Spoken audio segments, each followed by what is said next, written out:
మీ అందరికీ తెలుసు, నేను చేస్తున్నది రాజకీయ పోరాటం కాదు, రాజకీయ పదవుల కోసం పోరాటం కాదు.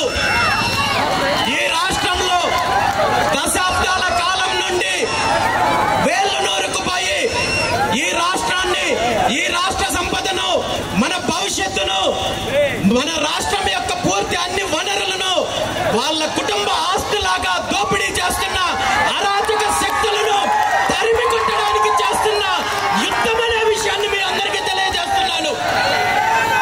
ఇప్పటి వరకు మనము చరిత్రలో ఎంతో మంది రాజులు, చక్రవర్తులు యుద్ధాలు చేశారు,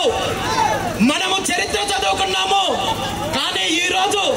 గత 30-40 సంవత్సరాల నుండి మన తెలుగు రాష్ట్రాల్లో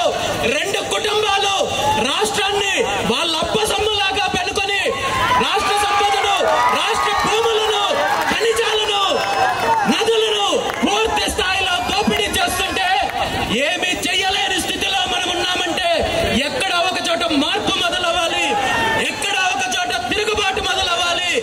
ఎక్కడ ఒక చోట దీనికి అంతం పలకాలనే ఆలోచనతోటే భారత చైతన్య యువజన పార్టీ ఆవిర్భావం జరిగింది తప్ప ఇది కేవలం ఏదో ఒక చిన్న పదవి కోసమో మరొక ఆలోచనతో కాదు అనే విషయాన్ని ఈ రోజు మీ అందరికీ తెలియజేస్తూ, ఈ రోజు నేను మొదలుపెట్టిన పోరాటము ఖచ్చితంగా రాబోయే రోజుల్లో ఇది ఒక చరిత్ర అవుతుందని చెప్పి ఈ సందర్భంగా తెలియజేస్తూ, ఈ రాష్ట్రంలో 100-80-90% పైగా ఉన్న అణగారిన వర్గాలు ఏవైతే ఉన్నాయో వాళ్ళందరికీ కూడా రాజకీయంగా, సామాజికంగా, ఆర్థికంగా అన్ని రకాలుగా ముందుకు తీసుకొచ్చే బాధ్యత బీసీవై పార్టీ తీసుకుంటుందని చెప్పి ఈ సందర్భంగా తెలియజేస్తూ, కేవలము ఆధ్యాత్మిక కార్యక్రమాలకు, పండుగలకు, ఉత్సవాలకి మాత్రమే పరిమితం అవ్వకూడదు.